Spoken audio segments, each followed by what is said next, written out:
So we'll first do friction on a horizontal plane. Friction on a horizontal plane, it consists of a plane and the object. So the object has the mass. If it has a mass, it is pressing down the surface, so the gravity is acting on it. You can calculate what? The weight. So in some questions, you can be given the weight of the object. In some questions, you can be given the mass of the object. So when you are given M, this is how you change it to Newton.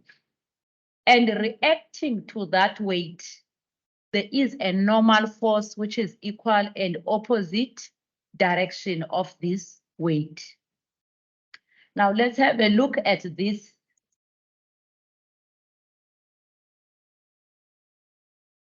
This is at the object, the weight of the object, the mass of the object, and the gravitational acceleration. So the normal force NR, normal reaction force, is equal and opposite the weight. So it's reacting to the weight. Now, when we introduce a force applied, we can introduce it to the right, the applied force. We can call it FT or FA for applied. There will be a force that is reacting to it. What force will react to this one? It's the frictional force, ne? So frictional force, which direction will be the frictional force? To the left, because it opposes the motion. Now, these two forces are reacting to this. Am I right? There are two forces that are reacting.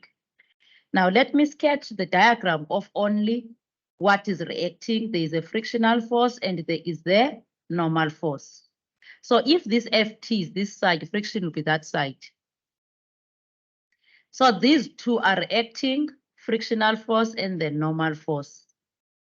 Now, if we add them together, they're going to give us something called total reaction force, because it's total of what is reacting. So when we add friction and normal force, we get total reaction force.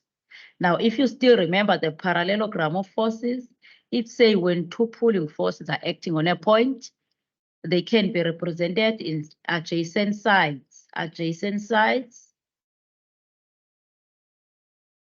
of a parallelogram. The resultant will be the diagonal taken from which point, from the point on which forces are acting.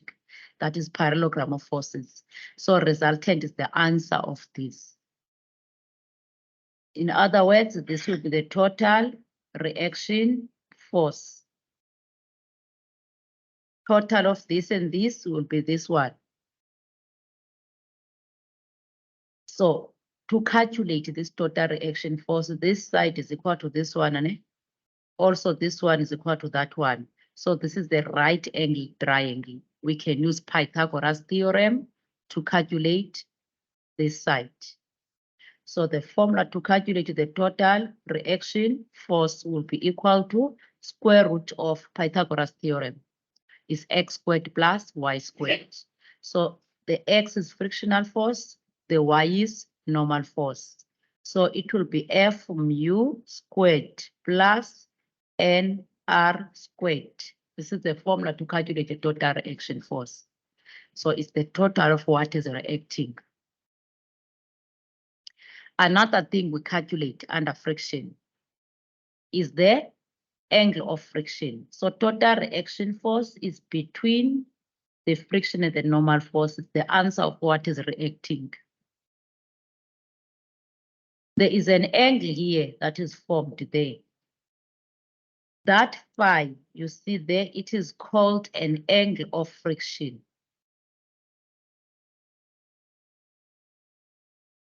It's called an angle of friction.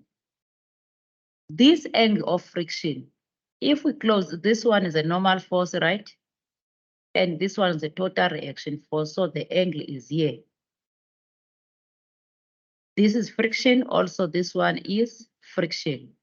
This is NR, also this one is NR. So if we can focus on this triangle, this is the opposite side to this angle, and this one is the adjacent side. So which trig ratio can we use to calculate this angle? We have saw, car, tower. So which direct ratio can we use to say opposite over adjacent? Is 10, that's correct. So the 10 of this angle, 10 of phi, will be equal to the opposite side is friction.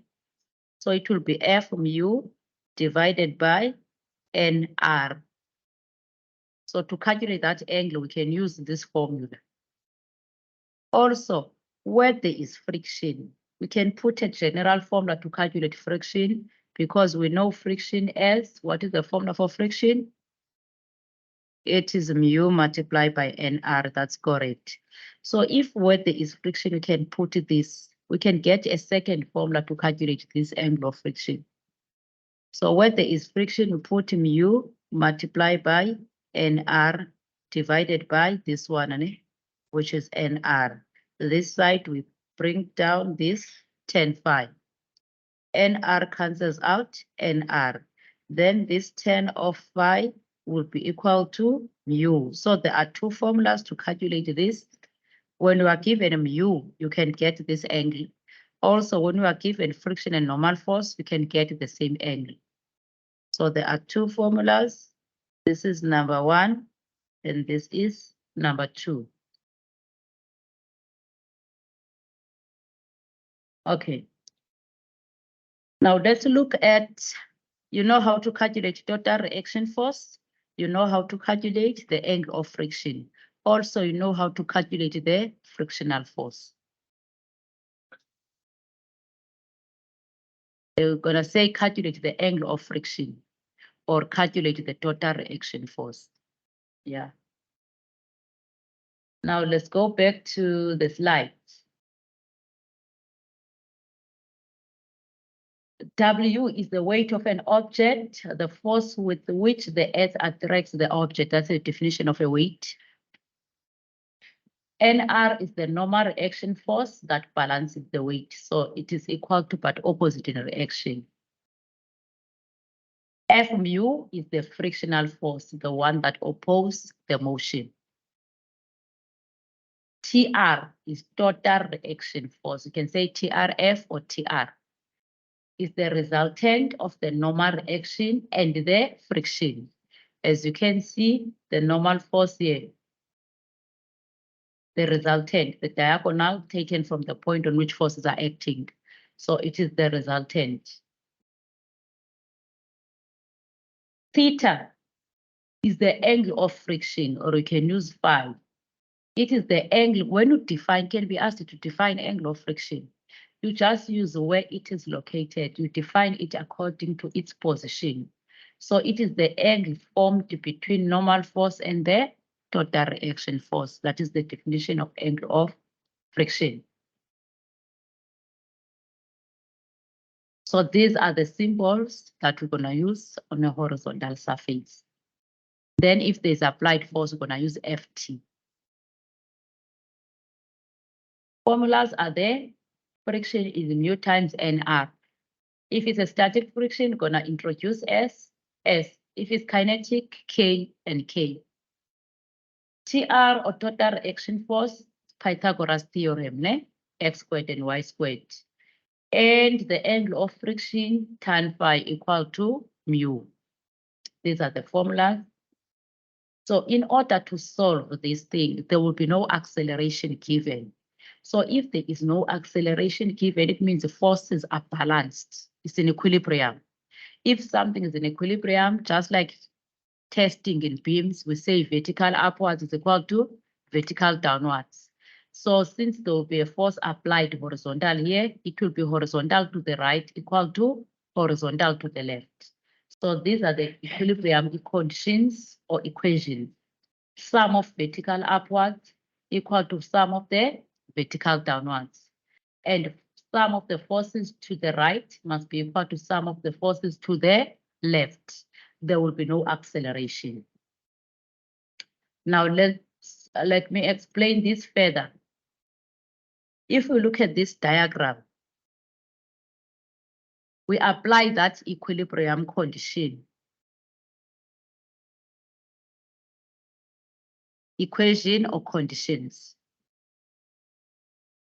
We say sum of the forces that are upwards must be equal to the sum of the forces that are downwards. So you look at this diagram. Remember, this one is the total of this and this. So we focus on 1, 2, 3, 4 forces because this is the total of these two. So what is upward is this normal force, right? So you put it on this side, NR, equal to what is downward is the weight. So this is how you know that normal force is equal to the weight. Now, if we do it for the horizontal, we're going to say sum. So this is for sum of the forces that are to the left must be equal to the sum of the forces that are to the right. You look at this diagram, what is to the left is a frictional force, and what is to the right is the Ft or F applied. This is how you know that these two are equal. So there is no acceleration. When there is no acceleration, it means that forces are balanced. They are equal.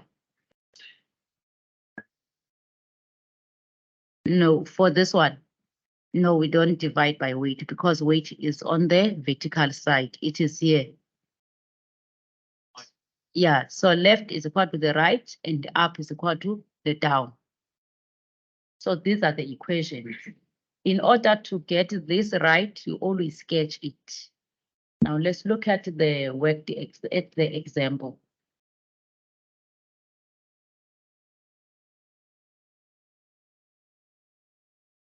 Okay, so a tensile force is required to slide the casting across a horizontal plane. The mass of the casting is 330 kg. So you know that the plane is horizontal, it's not inclined. First thing you're gonna do is to sketch the horizontal plane and show all the forces that are acting on it. The name of the chapter is friction, so friction will always be there. Unlike module 4, where friction was not involved. So the first question, calculate the coefficient and calculate the angle of friction. So it says it's the force that is required. If you still remember the definition of static friction and kinetic, it says static friction is required to set in motion and kinetic is needed to keep the block in motion. Now let's look at the solution. This is the horizontal plane. So since it's the horizontal plane, we need a plane there, the object. It says the mass of the object is 330 kilograms. And it says there is a force that is required. So since it is required, you are given a static friction. And static friction is equal to the applied force. You still remember, if you increase the force, the static is also increasing. So this, what is the value? 750.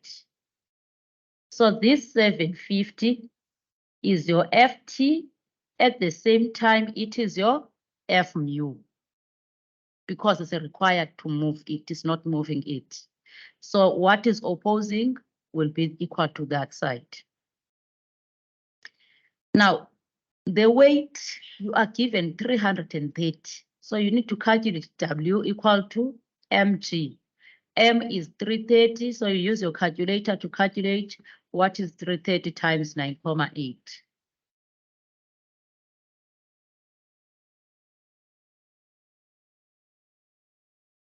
3234 newtons. What is missing in this diagram? Which force is missing? The normal force. So the normal force is missing the NR. First question says calculate the coefficient of friction. This is the first question. Calculate the coefficient of friction. So this coefficient is the static friction because it's required to move the block, it's not moving it. Now, when we calculate it, you go to the formulas. You're gonna find that formula. It says mu is equal to F over NR. So we need to get what is F mu and what is NR. We get this by applying this equilibrium condition. sum of the upward forces are equal to the sum of the downward forces. NR is upward, right? But the weight is downward. The value of the weight is 3,234 Newton. So we got that NR is equal to the weight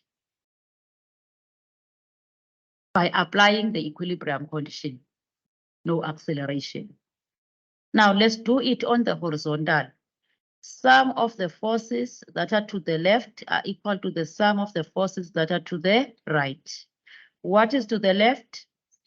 750. This is equal to frictional force. You see, we got that these two are equal by applying the equilibrium condition. So we can substitute here and get this coefficient. F mu is 750 divided by 3,234. And we can get the value of mu. 0,232. It has no units because this is a Newton and this is the Newton, cancel out. So it has no units. We got the coefficient of friction, and this is the static friction because it's required to move it. Okay, so I'm gonna give you an activity so that you can see if you understand.